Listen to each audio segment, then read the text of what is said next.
ਮਾਨਯੋਗ ਟੀਚਰ ਸਾਹਿਬਾਨ, ਅਧਿਆਪਕ ਸਾਹਿਬਾਨ, ਅੱਜ ਅਸੀਂ ਜਿਸ ਵਿਸ਼ੇ ਦੀ ਗੱਲ ਕਰਨ ਜਾ ਰਹੇ ਹਾਂ ਉਸ ਦਾ ਨਾਂ ਹੈ ਵੈਲਕਮ ਲਾਈਫ, ਸਵਾਗਤ ਜ਼ਿੰਦਗੀ। ਇਹ ਬਹੁਤ ਹੀ ਪਿਆਰਾ ਵਿਸ਼ਾ ਹੈ ਅਤੇ ਜਿਹਦੀ ਸਦੀਆਂ ਤੋਂ ਹੀ ਲੋੜ ਮਹਿਸੂਸ ਹੁੰਦੀ ਸੀ। ਅੱਜ ਤੋਂ ਪਹਿਲਾਂ ਅਸੀਂ ਜਿੰਨੀਆਂ ਵੀ ਐਜੂਕੇਸ਼ਨ ਫਿਲਾਸਫੀਜ਼ ਪੜ੍ਹਦੇ ਹਾਂ, ਜਿੰਨੀਆਂ ਵੀ ਕੋਟੇਸ਼ਨਸ ਪੜ੍ਹਦੇ ਹੈਗੇ ਹਾਂ, ਉਹਦੇ ਵਿੱਚ ਅਸੀਂ ਅਕਸਰ ਵੇਖਿਆ ਹੈਗਾ ਹੈ ਕਿ ਮਨੁੱਖ ਨੂੰ ਮਨੁੱਖ ਬਣਾਉਣ ਦੀ ਗੱਲ ਕੀਤੀ ਜਾਂਦੀ ਹੈ, ਮਗਰ ਸਾਡੇ ਕਿਤੇ ਨਾ ਕਿਤੇ ਵਿਸ਼ੇ ਇਹਦੇ ਵਿੱਚ ਪਿੱਛੇ ਰਹਿ ਜਾਂਦੇ ਸੀ।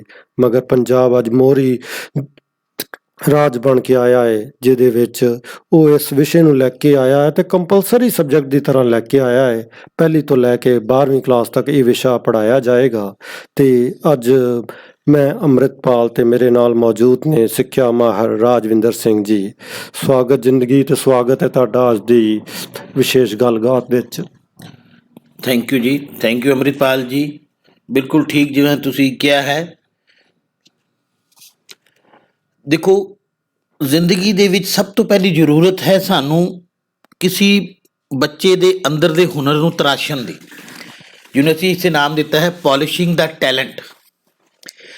ਹਰ ਬੱਚੇ ਦੇ ਵਿੱਚ ਕੁਝ ਹੁਨਰ ਛੁਪਿਆ ਹੋਇਆ ਹੈ, ਕੁਝ ਕਾਬਲੀਅਤ ਛੁਪੀ ਹੈ, ਕੁਝ ਉਹਦੇ ਅੰਦਰਲੇ ਪਾਸ ਕੋਲ ਨੌਲੇਜ ਹੈ ਜਿਹਨੂੰ ਅਸੀਂ ਬਾਹਰ ਕੱਢਣਾ ਹੈ। ਉਹ ਸਭ ਤੋਂ ਜ਼ਰੂਰੀ ਹੈ। ਦੂਸਰਾ ਪੁਆਇੰਟ ਅਸੀਂ ਇੱਥੇ ਦੇਖਦੇ ਹਾਂ ਵਿਸ਼ਾਲ ਦ੍ਰਿਸ਼ਟੀਕੋਣ, ਫਲੈਕਸੀਬਲ ਐਟੀਟਿਊਡ। ਯਾਨੀ ਬੱਚਿਆਂ ਦੇ ਵਿੱਚ ਜੇ ਉਹਨਾਂ ਦਾ ਦ੍ਰਿਸ਼ਟੀਕੋਣ ਹੈ ਕਿ ਉਹ ਰਿਜਿਡ ਤੇ ਨਹੀਂ, ਕਿ ਉਹ ਛੋਟੀ ਸੋਚ ਤੇ ਨਹੀਂ ਰੱਖ ਰਹੇ, ਉਹਨਾਂ ਦਾ ਦ੍ਰਿਸ਼ਟੀਕੋਣ ਕੀ ਹੈ ਆਉਣ ਵਾਲੇ ਸਮੇਂ ਬਾਰੇ, ਸਮਾਜ ਦੇ ਵਿੱਚ ਉਹਨਾਂ ਦਾ ਦ੍ਰਿਸ਼ਟੀਕੋਣ ਕੀ ਹੈ, ਇਸ ਦੇ ਨਾਲ ਉਹ ਕਿਸ ਤਰੀਕੇ ਦੇ ਨਾਲ ਆਪਣੀ ਜ਼ਿੰਦਗੀ ਨੂੰ ਦੇਖਦੇ ਹਨ, ਕਿਸ ਤਰੀਕੇ ਨਾਲ ਸਮਾਜ 'ਚ ਵਿਚਰਦੇ ਹਨ, ਕਿਸ ਤਰੀਕੇ ਆਪਣੇ ਆਲੇ ਦੁਆਲੇ ਆਪਣੇ ਸਹਿਪਾਠੀਆਂ ਨਾਲ ਬਿਹੇਵੀਅਰ ਰੱਖਦੇ ਹਨ, ਇਹ ਮੇਨ ਇੰਪੋਰਟੈਂਟ ਗੱਲ ਹੈ।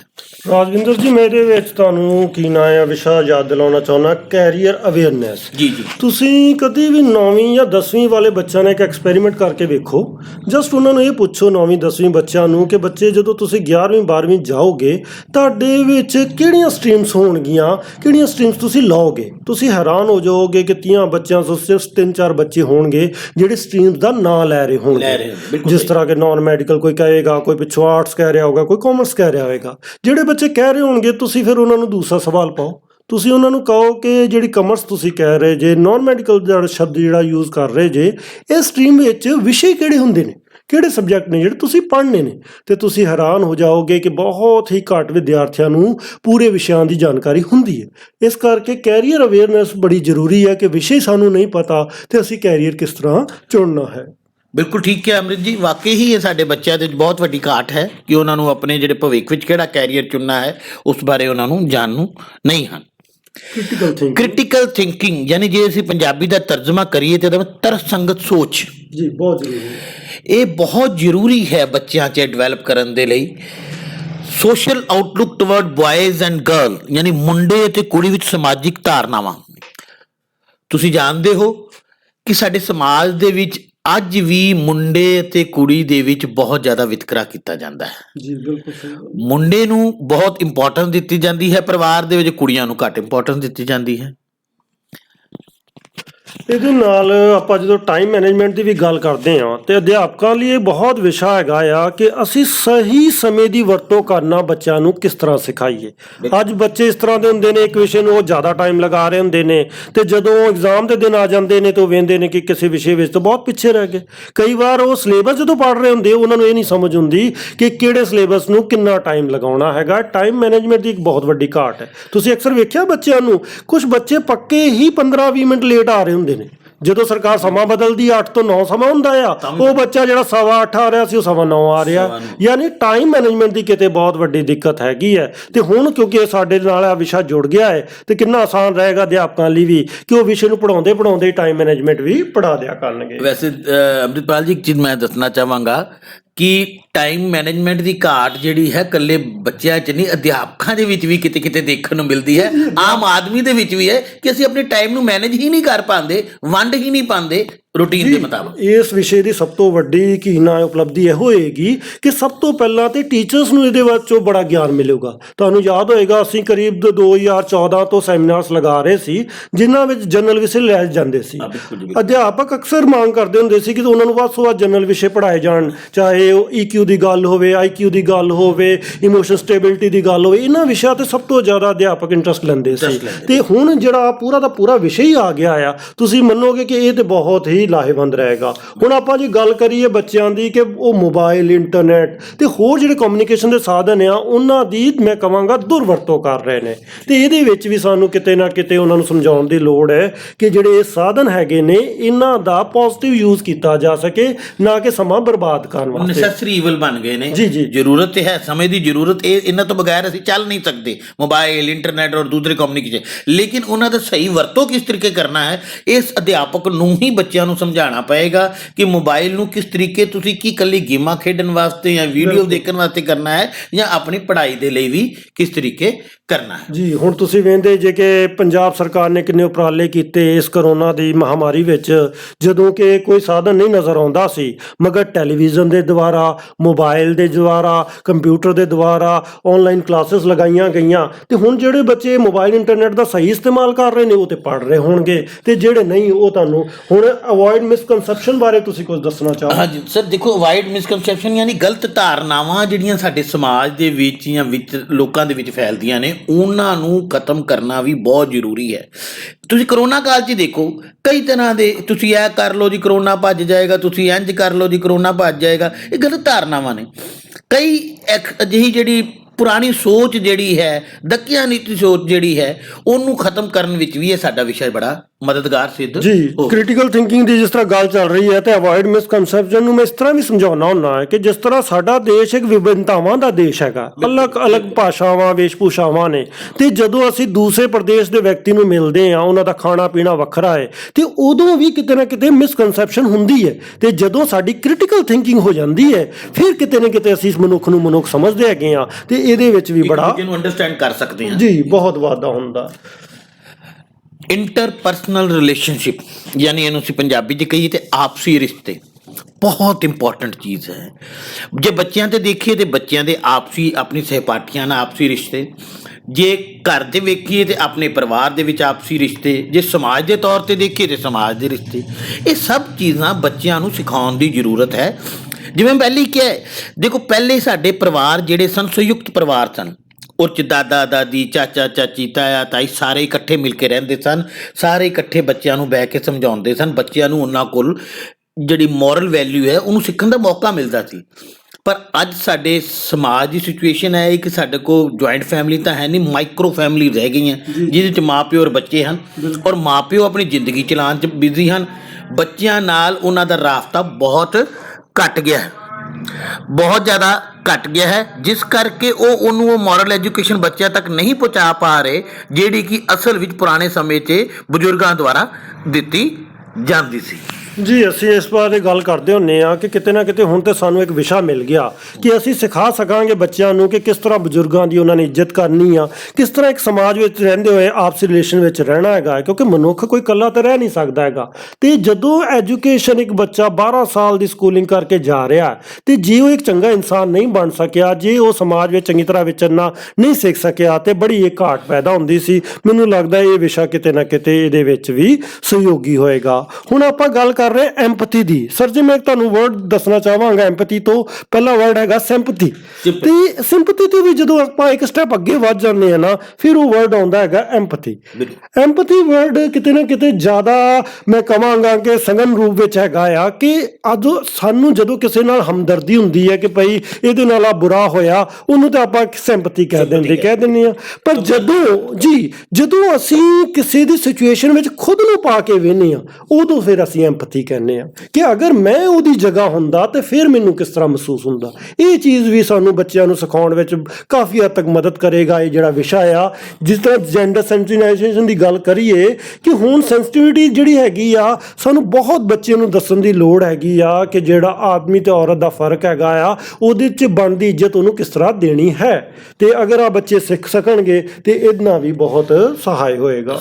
ਅੰਮ੍ਰਿਤ ਜੀ ਬਿਲਕੁਲ ਠੀਕ ਕਹਿ ਰਹੇ ਹੋ। ਅੱਜ ਦੇ ਸਮੇਂ ਦੀ ਮੁੱਖ ਜ਼ਰੂਰਤ ਹੀ ਮੈਨੂੰ ਲੱਗਦਾ ਹੈਗੀ ਹੈ। ਤੁਸੀਂ ਬਹੁਤ ਸਾਰੇ ਟੀਵੀ ਚੈਨਲ ਤੇ ਕਿੰਨੀਆਂ ਘਟਨਾਵਾਂ ਸਾਡੇ ਦੇਸ਼ 'ਚ ਹੋ ਰਹੀਆਂ ਨੇ ਔਰ ਉਹ ਬਹੁਤ ਮਾੜਾ ਅਸਰ ਸਾਡੇ ਸਮਾਜ ਦੇ ਸਾਰੇ ਤਾਣੇ ਬਾਣੇ ਉੱਤੇ ਪਾ ਰਹੀਆਂ ਨੇ ਔਰ ਇਹਦੀ ਜ਼ਰੂਰਤ ਹੈ ਕਿ ਅਸੀਂ ਬੱਚਿਆਂ ਨੂੰ ਇਸ ਬਾਰੇ ਅਵੇਅਰ ਕਰ ਸਕੀਏ।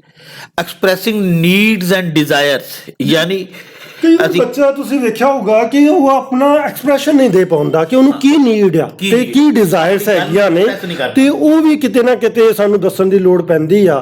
ਤੇ ਸਭ ਤੋਂ ਇੱਕ ਵੇਖੋ ਖਾਸ ਹੈਗਾ ਐਕਸੈਪਟਿੰਗ ਆਲ। ਮੈਂ ਪਹਿਲਾਂ ਹੀ ਅਸੀਂ ਗੱਲ ਕਰ ਰਹੇ ਸੀ ਕਿ ਸਾਡਾ ਦੇਸ਼ ਵੇਖੋ ਕਿੰਨਾ ਵਿਭਿੰਨਤਾਵਾਂ ਦਾ ਦੇਸ਼ ਹੈਗਾ ਹੈ। ਇਹਦੇ ਵਿੱਚ ਵੱਖ-ਵੱਖ ਪ੍ਰਕਾਰ ਦੀਆਂ ਵੇਸ਼-ਭੂਸ਼ਾਵਾਂ ਤੋਂ ਲੈ ਕੇ ਭਾਸ਼ਾਵਾਂ ਤੇ ਖਾਣ-ਪਾਨ ਹੈਗਾ, ਤੇ ਕਿਤੇ ਨਾ ਕਿਤੇ ਸਾਡੇ ਲਈ ਇਸ ਬੱਚੇ ਨੂੰ ਤਿਆਰ ਕਰਨ ਦੀ ਇਸ ਤਰ੍ਹਾਂ ਦੀ ਲੋੜ ਹੈ ਕਿ ਉਹ ਬੱਚਾ ਜਦੋਂ ਦੁਨੀਆ 'ਚ ਦੇਸ਼ ਵਿੱਚ ਜਾਵੇ ਤੇ ਉਹ ਸਾਰਿਆਂ ਨੂੰ ਇਕੱਠਾ ਲੈ ਸਕੇ, ਐਜ਼ ਏ ਟੀਮ ਉਹ ਕੰਮ ਕਰ ਸਕੇ। ਇਹ ਵਿਸ਼ਾ ਕਿਤੇ ਨਾ ਕਿਤੇ ਇਸ ਚੀਜ਼ ਨੂੰ ਵੀ ਸਿਖਾਉਣ ਵਿੱਚ ਬਹੁਤ ਜ਼ਿਆਦਾ ਕਾਮਯਾਬ ਹੋਏਗਾ। ਇੰਟੀਗ੍ਰੇਸ਼ਨ ਦੇ ਵਿੱਚ ਮੈਂ ਕਹਿੰਦਾ ਕਿ ਸਾਡਾ ਜਿਹੜਾ ਵਿਸ਼ਾ ਸੁਹਾਗਤ ਜ਼ਿੰਦਗੀ ਹੈ ਬਹੁਤ ਮੇਨ ਰੋਲ ਅਦਾ ਕਰੇਗਾ ਬੱਚਿਆਂ ਨੂੰ ਇੱਕ ਚੰਗਾ ਦੇਸ਼ ਦਾ ਨਾਗਰਿਕ ਬਣਾਉਣ ਦੇ ਲਈ, ਇੱਕ ਚੰਗਾ ਸ਼ਹਿਰੀ ਬਣਾਉਣ ਦੇ ਲਈ, ਇੱਕ ਚੰਗਾ ਸਮਾਜ ਦਾ ਹਿੱਸਾ ਬਣਾਉਣ ਦੇ ਲਈ। ਤੇ ਕਿੰਨੀ ਖੁਸ਼ੀ ਦੀ ਗੱਲ ਹੈ ਕਿ ਪੰਜਾਬ ਕਿੰਨਾ ਮੋਹਰੀ ਰਿਹਾ ਹੈ ਇਹਦੇ ਵਿੱਚ, ਜਦੋਂ ਬਾਕੀ ਹਜੇ ਸਟੇਟਸ ਵਿੱਚ ਇਹਦੀ ਕੋਈ ਗੱਲਬਾਤ ਨਹੀਂ ਹੈ ਤੇ ਅਸੀਂ ਇਹਨੂੰ ਕਰ ਰਹੇ ਹਾਂ। ਹੁਣ ਆਪਾਂ ਕ੍ਰੀਏਟਿਵ ਥਿੰਕਿੰਗ ਦੀ ਗੱਲ ਕਰੀਏ, ਵੇਖੋ ਕਿਤੇ ਨਾ ਕਿਤੇ ਸਾਡੇ ਲਈ ਬੜਾ ਜ਼ਰੂਰੀ ਤੇ ਹੈ ਕਿ ਜਿਹੜਾ ਬੱਚਾ ਹੈ ਉਹ ਕ੍ਰੀਏਟਿਵ ਹੋਵੇ, ਕੁਛ ਨਵਾਂ ਪੈਦਾ ਕਰ ਸਕੇ।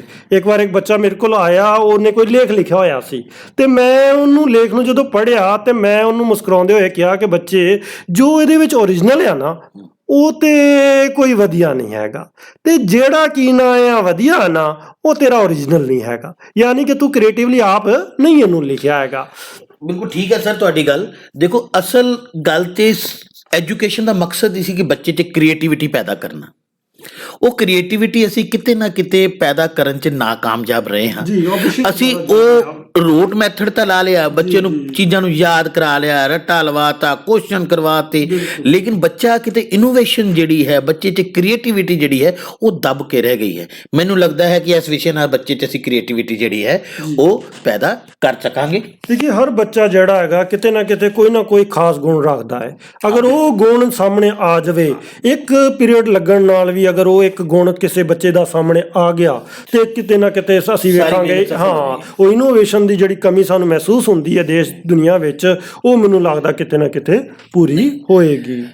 ਔਰ ਦੇਖੋ ਦੂਸਰੀ ਗੱਲ ਇੱਥੇ ਹੋਰ ਦੋ ਤਿੰਨ ਚੀਜ਼ਾਂ ਨੇ। ਕੰਪੈਨੀਅਨਸ਼ਿਪ ਯਾਨੀ ਇੱਕ ਦੂਜੇ ਦੀ ਮਦਦ ਕਰਨਾ, ਇੱਕ ਦੂਜੇ ਦੇ ਸਹਿਯੋਗੀ ਬਣਨਾ, ਸਮਝ ਦਾ ਹੁਨਰ, ਡਿਵੈਲਪਿੰਗ ਕ੍ਰੀਏਟਿਵਿਟੀ, ਬੱਚੇ 'ਤੇ ਕ੍ਰੀਏਟਿਵਿਟੀ ਡਿਵੈਲਪ ਕਰਨਾ, ਇਹ ਸਾਰੀ ਚੀਜ਼ਾਂ ਜਿਹੜੀਆਂ ਅਸੀਂ ਇਸ ਵਿਸ਼ੇ ਦੇ ਅੰਦਰ ਜਦੋਂ ਪੜ੍ਹਦੇ ਹਾਂ ਔਰ ਆਟੋਮੈਟਿਕਲੀ ਬੱਚਾ ਜਿਹੜਾ ਉਹਦਾ ਇੱਕ ਜਿਹੜੀ ਸ਼ਖਸੀਅਤ ਬੜੀ ਅਲੱਗ ਜਿਹੀ ਨਿਖਰ ਕੇ ਸਾਡੇ ਸਾਹਮਣੇ ਆਵੇਗੀ। ਇਮੋਸ਼ਨ ਮੈਨੇਜਿੰਗ ਇਮੋਸ਼ਨਸ, ਤੁਹਾਨੂੰ ਯਾਦ ਹੋਏਗਾ ਅਸੀਂ ਇੱਕ ਸਬਜੈਕਟ ਲੈਂਦੇ ਹੁੰਦੇ ਹਾਂ EQ। ਦੇਖੋ IQ ਦੀ ਤੇ ਸਾਰੇ ਗੱਲ ਕਰਦੇ ਹੁੰਦੇ ਸੀ ਤੇ ਅਸੀਂ ਕਿਤੇ ਨਾ ਕਿਤੇ EQ ਦੀ ਗੱਲ ਕਰਦੇ ਹਾਂ ਕਿ ਇਮੋਸ਼ਨ ਕੋਸ਼ੈਂਟ ਵੀ ਬਹੁਤ ਜ਼ਰੂਰੀ ਆ। ਤੇ ਅਸੀਂ ਕਈ ਵਾਰ ਗੱਲ ਕਰਦੇ ਹੁੰਦੇ ਹਾਂ ਕਿ ਜਿਹੜਾ ਬੱਚਾ, ਮੰਨ ਲਓ ਦੋ ਬੱਚੇ ਨੇ, ਦੋਵਾਂ ਦਾ IQ ਬਰਾਬਰ ਹੈ, ਮਗਰ ਜ਼ਿੰਦਗੀ 'ਚ ਕਾਮਯਾਬ ਹੋਣ ਦੇ ਜ਼ਿਆਦਾ ਚਾਂਸ ਭਲਾ ਕਿਹਦੇ ਨੇ? ਜਿਹਦਾ EQ ਲੈਵਲ ਜ਼ਿਆਦਾ ਹੈ। ਤੇ IQ ਵਾਲੇ ਵਿਸ਼ੇ ਤੇ ਸਾਡੇ ਕੋਲ ਬਹੁਤ ਸਾਰੇ ਹੈਗੇ ਸੀ। ਇਹ ਉਹ ਵਿਸ਼ਾ ਆ ਜਿਹੜਾ ਕਿ EQ ਪੈਦਾ ਕਰੇਗਾ, ਪ੍ਰੋਪਰ ਜਿਹੜੇ ਕੀ ਨਾ ਐਕਸਪ੍ਰੈਸ਼ਨ ਆਫ ਇਮੋਸ਼ਨ। ਤੁਸੀਂ ਵੇਖਿਆ ਹੋਏਗਾ ਇੱਕ ਬਹੁਤ ਵੱਡੀ ਕਮੀ ਅਸੀਂ ਮਹਿਸੂਸ ਕਰਦੇ ਹੈਗੇ ਆ ਕਿ ਕਈ ਵਾਰ ਅਸੀਂ ਆਪਣੇ ਇਮੋਸ਼ਨਸ ਨੂੰ ਐਕਸਪ੍ਰੈਸ ਵੀ ਨਹੀਂ ਕਰ ਪਾਉਂਦੇ ਔਰ ਕੰਟਰੋਲ ਵੀ ਨਹੀਂ ਕਰ ਦੋਨੋਂ ਚੀਜ਼ਾਂ ਬਿਲਕੁਲ ਦੋਵੇਂ ਗਲਤ ਨੇ। ਜਦੋਂ ਬੱਚਾ ਕੰਟਰੋਲ ਨਹੀਂ ਕਰ ਰਿਹਾ ਉਹ ਵੀ ਗਲਤ ਆ, ਤੇ ਇੱਕ ਬੱਚਾ ਐਕਸਪ੍ਰੈਸ ਵੀ ਨਹੀਂ ਕਰ ਪਾ ਰਿਹਾ। ਅੱਜ ਦੇ ਸਮੇਂ ਦੀ ਬਹੁਤ ਇੰਪੋਰਟੈਂਟ ਜ਼ਰੂਰਤ ਹੈ। ਤੁਸੀਂ ਦੇਖਦੇ ਹੋਵੋਗੇ ਅਖਬਾਰਾਂ 'ਚ ਰੈਗੂਲਰ ਉਹਨੇ ਜੀ ਆਤਮ ਹੱਤਿਆ ਕਰ ਲਈ। ਬਿਲਕੁਲ ਇਟ ਮੀਨ ਕਿ ਉਹ ਆਪਣੇ ਇਮੋਸ਼ਨ ਕੋਸ਼ੈਂਟ ਉਹਦਾ ਬਹੁਤ ਲੋ ਹੋਏਗਾ ਕਿ ਉਹ ਸਮਾਜ ਦੀ ਜਿਹੜੀ ਗੱਲ ਉਹਨੂੰ ਚੰਗੀ ਨਹੀਂ ਲੱਗੀ, ਉਹਨੂੰ ਸਮਝ ਹੀ ਨਹੀਂ ਸਕਿਆ ਔਰ ਉਸਨੇ ਉਸ ਦੇ ਖਿਲਾਫ ਜਾ ਕੇ ਆਤਮ ਹੱਤਿਆ ਕਰ ਲਈ। ਡਿਸੀਜ਼ਨ ਮੇਕਿੰਗ ਯਾਨੀ ਜਿਸ ਤਰ੍ਹਾਂ ਮੈਂ ਤੁਹਾਡੇ ਨਾਲ ਪਹਿਲਾਂ ਵੀ ਗੱਲ ਕਰ ਰਿਹਾ ਸੀ ਕਿ ਡਿਸੀਜ਼ਨ ਮੇਕਿੰਗ ਵੀ ਇੱਕ ਆਪਣੇ ਆਪ 'ਚ ਕਲਾ ਹੈ। 12 ਸਾਲ ਦੀ ਸਕੂਲਿੰਗ ਕਰਨ ਤੋਂ ਬਾਅਦ ਅਗਰ ਇੱਕ ਬੱਚਾ ਮੁਸ਼ਕਿਲ ਵਿੱਚ ਪੈਂਦਾ ਹੈ ਕਿ ਉਹ ਡਿਸੀਜ਼ਨ ਹੀ ਨਹੀਂ ਲੈ ਪਾ ਰਿਹਾ, ਤੇ ਕਿਤੇ ਨਾ ਕਿਤੇ ਮੈਂ ਸਮਝਾਂਗਾ ਐਜੂਕੇਸ਼ਨ ਦੀ ਬੜੀ ਵੱਡੀ ਘਾਟ ਹੈਗੀ ਹੈ।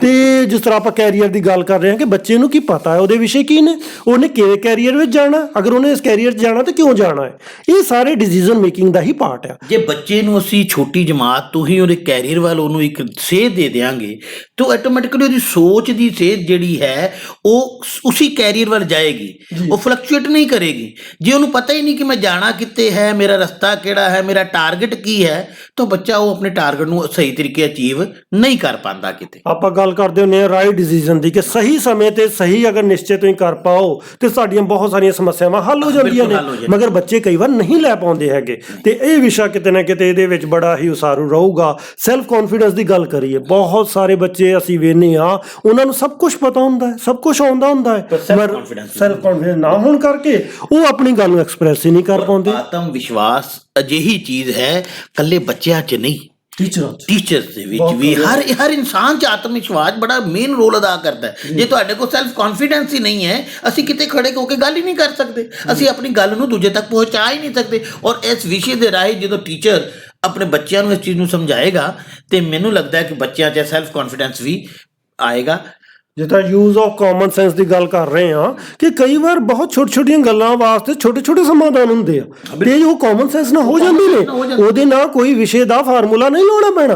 ਉਹ ਕਿਸੇ ਮਤਲਬ ਕਈ ਵਾਰ ਤੇ ਆਪਾਂ ਪੜਾਉਨੇ ਆ ਨਾ ਕਿ ਵੀ ਮੈਥ ਦਾ ਅਸੀਂ ਬਹੁਤ ਵੱਡਾ ਫਾਰਮੂਲਾ ਪੜਾਤਾ, ਸਾਇੰਸ ਦਾ ਬਹੁਤ ਵੱਡਾ ਫਾਰਮੂਲਾ ਪੜਾਤਾ, ਪਰ ਕਿਤੇ ਨਾ ਕਿਤੇ ਲੋੜ ਹੁੰਦੀ ਆ ਬੱਚੇ ਨੂੰ ਸਮਾਜ ਵਿੱਚ ਵਿਚਰਦਿਆਂ ਹੋਇਆ ਕਾਮਨ ਸੈਂਸ ਦੀ। ਇਹ ਵਿਸ਼ਾ ਕਿਤੇ ਨਾ ਕਿਤੇ ਉਹਨੂੰ ਵੀ ਜਾਗਰਿਤ ਕਰੇਗਾ। ਪ੍ਰੋਬਲਮ ਸੋਲਵਿੰਗ ਯਾਨੀ ਸਮੱਸਿਆ ਦਾ ਹੱਲ। ਜੀ ਸਮੱਸਿਆ ਤਾਂ ਬਹੁਤ ਨੇ, ਹਰ ਇੱਕ ਦੀ ਜ਼ਿੰਦਗੀ 'ਚ ਆ ਰਹੀ ਹੈ, ਬੱਚਿਆਂ 'ਚ ਵੀ ਆ ਰਹੀ ਹੈ, ਵੱਡਿਆਂ 'ਚ ਵੀ, ਲੇਕਿਨ ਉਸ ਨੂੰ ਕਿਸ ਤਰੀਕੇ ਟੈਕਲ ਕਰਨਾ, ਹਾਊ ਟੂ ਮੈਨੇਜ ਐਂਗਰ।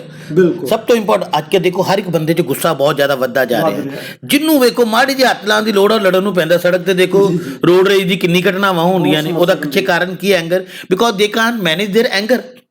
ਔਰ ਇਸ ਵਿਸ਼ੇ ਦੇ ਰਾਹੀਂ ਜੇ ਟੀਚਰ ਬੱਚੇ ਨੂੰ ਛੋਟੀ ਏਜ ਤੋਂ ਹੀ ਇਹ ਦੱਸਣਾ ਸ਼ੁਰੂ ਕਰੇਗਾ ਕਿ ਕਿਸ ਤਰੀਕੇ ਬੇਟਾ ਤੂੰ ਆਪਣੇ ਐਂਗਰ ਨੂੰ, ਆਪਣੇ ਗੁੱਸੇ ਨੂੰ ਆਪਣੇ ਕਾਬੂ 'ਚ ਰੱਖਣਾ ਹੈ, ਕਿਸ ਤਰੀਕੇ ਆਪਣੇ ਡਰ ਨੂੰ ਕਾਬੂ 'ਚ ਰੱਖਣਾ ਹੈ, ਔਰ ਕਿਸ ਤਰੀਕੇ ਹਰ ਮੁਸ਼ਕਲ ਦਾ ਹੱਲ ਲੱਭਣਾ ਹੈ ਜੀ, ਇਹ ਬਹੁਤ ਇੰਪੋਰਟੈਂਟ ਹੈ। ਔਰ ਉਸ ਦੇ ਨਾਲ ਹੀ ਕਿਸ ਤਰੀਕੇ ਕੰਸੈਂਟਰੇਸ਼ਨ, ਇਕਾਗਰਤਾ ਬੱਚੇ 'ਚ ਲਿਆਣੀ ਹੈ। ਜੀ ਵੇਖੋ ਇਹ ਕਿੰਨੀ ਵਧੀਆ ਵਿਸ਼ੇ ਹੈਗਾ ਆ ਕਿ ਅਸੀਂ ਕਿਤੇ ਨਾ ਕਿਤੇ ਬੱਚੇ ਨੂੰ ਗੁੱਸਾ ਵੀ ਕੰਟਰੋਲ ਵਿੱਚ ਸਿਖਾ ਰਹੇ ਹਾਂ, ਤੇ ਕਈ ਬੱਚੇ ਇਸ ਤਰ੍ਹਾਂ ਦੇ ਹੁੰਦੇ ਆ ਉਹਨਾਂ ਨੂੰ ਤੇ ਡਰ ਹੀ ਹਾਵੀ ਹੁੰਦਾ। ਜੇ ਉਹ ਡਰ ਹਾਵੀ ਨਾ ਹੋਵੇ ਤਾਂ ਬੱਚਾ ਬਹੁਤ ਕੁਝ ਕਰ ਸਕਦਾ ਜ਼ਿੰਦਗੀ 'ਚ। ਕਈ ਵਾਰ ਅਸੀਂ ਸਭ ਕੁਝ ਸਿਖਾਤਾ, ਉਹੀ ਮੈਂ ਗੱਲ ਕਰ ਰਿਹਾ ਫਾਰਮੂਲਿਆਂ ਦੀ, ਕਿ ਅਸੀਂ ਕੀ ਨਾ ਪਹਿਲੀ ਜਮਾਤ ਤੋਂ ਪੜ੍ਹਾਉਣਾ ਸ਼ੁਰੂ ਕੀਤਾ ਬੱਚਾ ਤੇ 12ਵੀਂ ਤੱਕ ਅਸੀਂ ਹਰ ਕੁਝ ਪੜ੍ਹਾਤਾ, ਪਰ ਅਸੀਂ ਉਹਨੂੰ ਛੋਟੀ ਤੋਂ ਛੋਟੀ ਸਮੱਸਿਆ ਦਾ ਹੱਲ ਕੱਢਣਾ ਨਾ ਸਿਖਾਇਆ, ਤੇ ਜ਼ਿੰਦਗੀ ਵਿੱਚ ਤੇ ਉਹ ਕੰਮ ਆਉਣਾ ਸੀ। ਤੇ ਕਿਤੇ ਨਾ ਕਿਤੇ ਬੱਚੇ ਨੂੰ ਇਹ ਬੜੀ ਘਾਟ ਮਹਿਸੂਸ ਹੁੰਦੀ। ਜਿਹੜੀ ਰੋਡ ਰੇਸ ਦੀ ਗੱਲ ਕਰ ਰਹੇ ਜੇ, ਤੁਸੀਂ ਕਦੀ ਵੀ ਖੜੇ ਹੋ ਕੇ ਉਹ ਦੋ ਬੰਦਿਆਂ ਨੂੰ ਪੁੱਛੋ ਕਿ ਭਾਜੀ ਤੁਸੀਂ ਪੜ੍ਹੇ ਜੇ, ਤੇ ਤੁਹਾਨੂੰ ਜਵਾਬ ਦੇਣਗੇ ਹਾਂਜੀ ਜੀ ਪੜ੍ਹੇ ਲਿਖੇ ਆ, ਤੇ ਫਿਰ ਲੜ ਕਿਉਂ ਰਹੇ ਜੇ ਸੜਕ ਤੇ ਖਲੋ ਕੇ? ਕਿੰਨੀ ਹੈਰਾਨੀ ਵਾਲੀ ਗੱਲ। ਤੇ ਉਹ ਕਿਤੇ ਨਾ ਕਿਤੇ ਵੀ ਸਾਨੂੰ ਜਦੋਂ ਸੋਲੂਸ਼ਨ ਸਾਹਮਣੇ ਆਏਗਾ ਕਿ ਸਮੱਸਿਆ ਦਾ ਹੱਲ ਕੀ ਆ, ਤੇ ਮੈਨੂੰ ਲੱਗਦਾ ਹੈ ਕਿ ਬਹੁਤ ਵੱਡਾ ਹੱਲ ਨਿਕਲੇਗਾ। ਇਫੈਕਟਿਵ ਕਮਿਊਨੀਕੇਸ਼ਨ ਯਾਨੀ ਪ੍ਰਭਾਵਸ਼ਾਲੀ ਸੰਚਾਰ ਬਹੁਤ ਇੰਪੋਰਟੈਂਟ ਗੱਲ ਹੈ। ਆਪਣੀ ਗੱਲ ਨੂੰ ਕਿਸੇ ਦੂਸਰੇ ਤੱਕ ਪਹੁੰਚਾਣਾ, ਕਿਸੇ ਭਾਸ਼ਾ ਦੇ ਮਾਧਿਅਮ ਰਾਹੀਂ ਕਮਿਊਨੀਕੇਟ ਕਰਨਾ, ਉਹ ਸਭ ਤੋਂ ਇੰਪੋਰਟੈਂਟ ਹੈ। ਸਾਡੇ ਬੱਚਿਆਂ ਤੇ ਸਭ ਤੋਂ ਵੱਡੀ ਘਾਟ ਹੁੰਦੀ ਹੈ, ਉਹ ਆਪਣੀ ਗੱਲ ਦੂਜੇ ਤੱਕ ਕਰ ਹੀ ਨਹੀਂ ਪਾਉਂਦੇ। ਉਹ ਕਹਿਣਾ ਕੀ ਚਾਹੁੰਦੇ ਨੇ, ਉਹ ਉਹਨਾਂ ਦੇ ਅੰਦਰ ਕੀ ਭਾਵ ਨੇ, ਉਹ ਕੀ ਟੀਚਰ ਤੱਕ ਦੱਸਣਾ ਚਾਹੁੰਦੇ ਨੇ, ਦੂਸਰੇ ਨੂੰ ਦੱਸਣਾ ਚਾਹੁੰਦੇ, ਉਹ ਐਕਸਪ੍ਰੈਸ ਹੀ ਨਹੀਂ ਕਰ ਪਾਉਂਦੇ। ਇਹ ਸਭ ਤੋਂ ਇੰਪੋਰਟੈਂਟ ਹੈ। ਇਸ ਵਿਸ਼ੇ ਰਾਹੀਂ ਮੈਂ ਕਹਿੰਦਾ ਇਹ ਬੱਚਾ ਸਮਝ ਸਕੇਗਾ ਇਸ ਚੀਜ਼ ਨੂੰ। ਜੀ ਵੇਖੋ ਅਸੀਂ ਇਸ ਯੁੱਗ ਨੂੰ ਨਾ ਕਮਿਊਨੀਕੇਸ਼ਨ ਯੁੱਗ ਵੀ ਵੈਸੇ ਕਹਿ ਸਕਦੇ ਹਾਂ, ਪਰ ਘਾਟ ਕਿੱਥੇ ਮਹਿਸੂਸ ਹੁੰਦੀ ਆ ਕਿ ਜਦੋਂ ਬੱਚਾ ਆਪਣਾ ਹੀ ਕੀ ਨਾਂ ਹੈ ਪ੍ਰਗਟਾਵਾ ਨਹੀਂ ਕਰ ਪਾ ਰਿਹਾ, ਉਹ ਆਪ ਹੀ ਨਹੀਂ ਇਜ਼ਹਾਰ ਕਰ ਪਾ ਰਿਹਾ ਉਹਦੇ ਮਨ ਦੇ ਵਿਚਾਰਾਂ ਨੂੰ, ਤੇ ਫਿਰ ਇਹ ਕਮਿਊਨੀਕੇਸ਼ਨ ਕਿਸ ਤਰ੍ਹਾਂ ਹੋਏਗੀ? ਕਈ ਵਾਰ ਤੁਸੀਂ ਵੇਖਿਆ ਹੋਣਾ ਕੁਝ ਲੋਕ ਕਮਿਊਨੀਕੇਸ਼ਨ ਤੇ ਕਰ ਰਹੇ ਹੁੰਦੇ ਨੇ ਪਰ ਪੋਜ਼ਿਟਿਵ ਨਹੀਂ ਹੁੰਦੇ। ਉਹ ਲੱਗ ਰਿਹਾ ਕਿ ਲੜ ਰਿਹਾ ਹੁੰਦਾ ਆ, ਉਹ ਲੱਗ ਰਿਹਾ ਕਿ ਵਿਸ਼ੇ ਤੋਂ ਦੂਰ ਜਾ ਰਿਹਾ ਹੁੰਦਾ ਆ, ਤੇ ਕਿਤੇ ਨਾ ਕਿਤੇ ਪੋਜ਼ਿਟਿਵ ਐਟੀਟਿਊਡ ਦੀ ਵੀ ਬਹੁਤ ਭਾਰੀ ਕਮੀ ਮਹਿਸੂਸ ਹੁੰਦੀ ਹੈ। ਕਈ ਵਾਰੀ ਸਾਡੇ ਅਧਿਆਪਕ ਵੀ ਕਈ ਵਾਰ ਗੱਲ ਕਰ ਰਹੇ ਹੁੰਦੇ ਤੇ ਇੰਜ ਲੱਗਦਾ ਜਿਵੇਂ ਗੁੱਸੇ 'ਚ ਗੱਲ ਕਰ ਰਹੇ। ਜੀ ਯਾਨੀ ਉਹ ਪੋਜ਼ਿਟਿਵ ਬੱਚਾ ਉਹ ਚੀਜ਼ ਤੋਂ ਡਰਦਾ ਹੈ, ਉਹਨਾਂ ਨਾਲ ਬਿਲਕੁਲ ਅਟੈਚ ਨਹੀਂ ਹੋ ਪਾਉਂਦਾ। ਯਾਨੀ ਪੋਜ਼ਿਟਿਵ ਜਿਹੜਾ ਕਮਿਊਨੀਕੇਸ਼ਨ ਹੈ ਇਹ ਬਹੁਤ ਇੰਪੋਰਟੈਂਟ ਹੈ।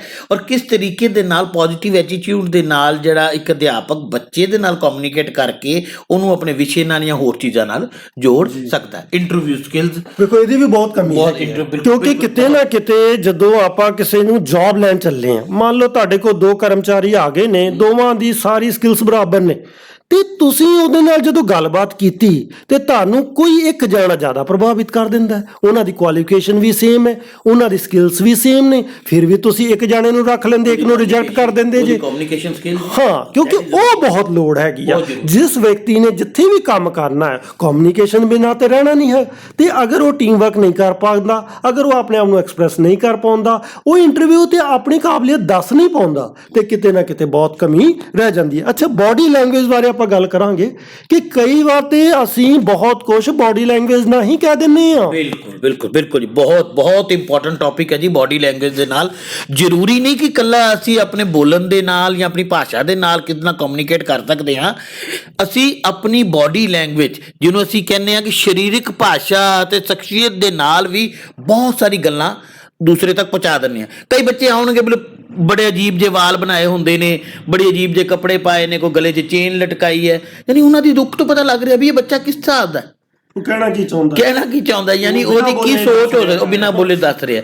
ਯਾਨੀ ਇਹ ਛੋਟੀ ਛੋਟੀ ਚੀਜ਼ਾਂ ਜਿਹੜੀ ਬਹੁਤ ਇੰਪੋਰਟੈਂਟ ਨੇ, ਜਿਹੜੀਆਂ ਬੱਚਿਆਂ ਨੂੰ ਅਸੀਂ ਇਸ ਵਿਸ਼ੇ ਦੇ ਵਿੱਚ ਡਿਸਕਸ ਕਰਾਂਗੇ। ਤੁਹਾਨੂੰ ਯਾਦ ਹੋਣਾ ਹੈ ਸੈਮੀਨਾਰਾਂ ਵਿੱਚ ਸਾਡਾ ਸਭ ਤੋਂ ਜ਼ਿਆਦਾ ਹਿੱਟ ਟੌਪਿਕ ਜਿਹੜਾ ਰਹਿੰਦਾ ਸੀ ਉਹ ਸੀ ਸਟ੍ਰੈਸ ਮੈਨੇਜਮੈਂਟ। ਬਿਲਕੁਲ ਜੀ, ਤਣਾਅ ਕਿੱਦਾਂ ਨਿਪਟਿਆ ਜਾਏ। ਟੀਚਰਸ ਕਈ ਵਾਰ ਕਹਿੰਦੇ ਹੁੰਦੇ ਕਿ ਚਲੋ ਬੱਚਿਆਂ ਤੇ ਤਣਾਅ ਹੈਗਾ ਆ, ਵੱਖਰੀ ਗੱਲ ਆ, ਪਰ ਬਤੌਰ ਟੀਚਰ ਵੀ ਉਹਨਾਂ ਤੇ ਬੜਾ ਪ੍ਰੈਸ਼ਰ ਆ, ਉਹਨਾਂ ਨੇ ਘਰ ਵੀ ਚਲਾਉਣਾ ਆ, ਸਮਾਜ 'ਚ ਵੀ ਵਿਚਰਨਾ ਆ, ਤੇ ਕਿਤੇ ਨਾ ਕਿਤੇ ਸਟ੍ਰੈਸ ਮੈਨੇਜਮੈਂਟ ਦਾ ਜਿਹੜਾ ਵਿਸ਼ੇ ਜਦੋਂ ਆਉਂਦਾ ਸੀ ਸੈਮੀਨਾਰਾਂ 'ਚ, ਮੈਨੂੰ ਯਾਦ ਆ ਕਿ ਉਹ ਸਭ ਤੋਂ ਜ਼ਿਆਦਾ ਉਦੋਂ ਇੰਟਰਸਟਿੰਗ ਕੁਐਸਚਨ ਆਨਸਰ ਹੁੰਦੇ ਸੀ, ਤੇ ਕਈ ਵਾਰ ਉਹ 1 ਘੰਟੇ ਦਾ ਲੈਕਚਰ 1.5 ਘੰਟੇ ਤੱਕ ਚੱਲਦਾ ਰਹਿੰਦਾ ਹੁੰਦਾ ਸੀ। ਤੇ ਇਹਦੇ ਵਿੱਚ ਕਿਤੇ ਨਾ ਕਿਤੇ ਚਲੋ ਜਦੋਂ ਅਸੀਂ ਬੱਚਿਆਂ ਨੂੰ ਸਿਖਾਉਣਾ ਹੈ ਬਤੌਰ ਟੀਚਰ, ਤੇ ਅਸੀਂ ਸਭ ਤੋਂ ਪਹਿਲਾਂ ਉਹਨਾਂ ਨੂੰ ਦੱਸਾਂਗੇ ਵੀ ਕਾਜ਼ਸ ਕੀ ਹੁੰਦੇ ਨੇ, ਕਿੰਨਾ ਕਾਰਨਾਂ ਕਰਕੇ ਸਟ੍ਰੈਸ ਆ ਰਿਹਾ। ਕਈ ਵਾਰ ਉਹ ਫਿਜ਼ੀਕਲ ਆ ਤੇ ਕਈ ਵਾਰ ਉਹ ਜਸਟ ਮੈਂਟਲ ਸਾਈਕੋਲੋਜੀਕਲ ਆ, ਤੇ ਉਹਦੀ ਪਛਾਣ ਕਰਨਾ, ਕਿਉਂਕਿ ਕਈ ਵਾਰ ਅਸੀਂ ਸਿਰਫ ਮੰਨ ਲੈਂਦੇ ਕਿ ਸ਼ਾਇਦ ਸਾਨੂੰ ਕਿਸੇ ਨੇ ਸਟ੍ਰੈਸ ਦੇ ਦਿੱਤਾ, ਜਦਕਿ ਉਹ ਸਾਡੇ ਅੰਦਰੋਂ ਆ ਰਿਹਾ। ਸਰ, ਤੁਸੀਂ ਦੇਖੋਗੇ ਕਿ ਇਹ ਕਰੋਨਾ ਕਾਲ ਦੇ ਵਿੱਚ ਸਟ੍ਰੈਸ ਜਿਹੜਾ ਬਹੁਤ ਜ਼ਿਆਦਾ ਵੱਧ ਗਿਆ।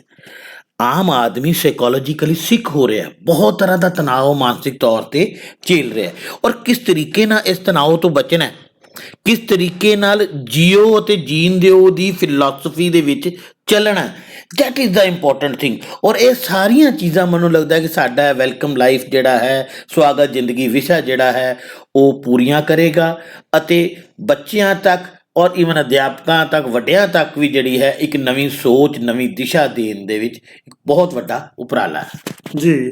ਲਿਵ ਐਂਡ ਲੈਟ ਲਿਵ, ਇਹ ਤੇ ਬਹੁਤ ਹੀ ਵੱਡਾ ਸਲੋਕ ਹੈਗਾ ਆ। ਅਗਰ ਅਸੀਂ ਇਹਨੂੰ ਸਮਝ ਲਈਏ ਤੇ ਮੈਂ ਕਹਿੰਦਾ ਆ ਕਿ ਅਸੀਂ ਕੀ ਨਾ ਕਿਤੇ ਪਰਿਪੂਰਨ ਹੋ ਜਾਂਦੇ ਆ। ਤੇ ਸਮਾਜ ਤੇ ਵੇਖੋ, ਸਟ੍ਰੈਸ ਦੀ ਜਦੋਂ ਗੱਲ ਕਰੀਏ, ਸਟ੍ਰੈਸ ਤੇ ਸਾਰੇ ਪਾਸੋਂ ਆ ਰਿਹਾ, ਮਗਰ ਸਵਾਗਤ ਜ਼ਿੰਦਗੀ ਕੀ ਕਰੇਗਾ ਕਿ ਉਹ ਤੋਂ ਬਚਣ ਦਾ ਉਪਾਅ ਤੁਹਾਨੂੰ ਦੇਵੇਗਾ। ਤੇ ਰਾਜਵਿੰਦਰ ਜੀ, ਤੁਸੀਂ ਅੱਜ ਆਏ, ਸਾਡੇ ਵਿੱਚ ਬਹੁਤ ਗੂੜੀਆਂ ਚਰਚਾਵਾਂ ਹੋਈਆਂ, ਤੇ ਸਾਡੇ ਲਈ ਸਭ ਤੋਂ ਜ਼ਿਆਦਾ ਇੰਪੋਰਟੈਂਟ ਸੀ ਕਿ ਜਿਹੜਾ ਇਹ ਵਿਸ਼ਾ ਆ ਗਿਆ ਹੈ, ਟੀਚਰਸ ਇਹਨੂੰ ਅਪਣਾਉਣ ਤੇ ਆਪਣੇ ਬੱਚਿਆਂ ਤੱਕ ਪਹੁੰਚਾਉਣ। ਹੁਣ ਕਿਤਾਬਾਂ ਵੀ ਸਾਰੀਆਂ ਆ ਚੁੱਕੀਆਂ ਨੇ ਸਕੂਲਾਂ ਵਿੱਚ, ਤੇ ਕਿਤੇ ਨਾ ਕਿਤੇ ਟੀਚਰਸ ਇਸ ਵਿਸ਼ੇ ਨੂੰ ਆਪਣੇ ਨੂੰ ਇਸ ਤਰ੍ਹਾਂ ਲੈਣ ਕਿ ਮੈਂ ਇਸ ਵਿਸ਼ੇ ਨੂੰ ਬੱਚਿਆਂ ਤੱਕ ਪਹੁੰਚਾਉਣਾ ਹੈਗਾ ਆ। ਤੇ ਬਹੁਤ ਧੰਨਵਾਦ ਸਰ। ਮੈਂ ਸਮਝਦਾ ਕਿ ਅਮਰਿਤ ਜੀ ਕਿ ਆਉਣ ਵਾਲੇ ਸਮੇਂ ਦੇ ਵਿੱਚ ਅਸੀਂ ਇਹਦੇ ਨਾਲ ਸੰਬੰਧਿਤ ਹੋਰ ਜਿਹੜੀਆਂ ਸੀਰੀਜ਼ ਜਿਹੜੀਆਂ ਨੇ ਉਹ ਵੀ ਅਸੀਂ ਪੋਸਟ ਕਰਦੇ ਰਵਾਂਗੇ, ਤਾਂ ਕਿ ਬੱਚਿਆਂ ਤੱਕ ਇਸ ਵਿਸ਼ੇ ਬਾਰੇ ਪੂਰੀ ਜਾਣਕਾਰੀ ਦਿੱਤੀ ਜਾ ਸਕੇ। ਜੀ, ਟੀਚਰ ਸਾਹਿਬਾਨ ਤੁਹਾਡਾ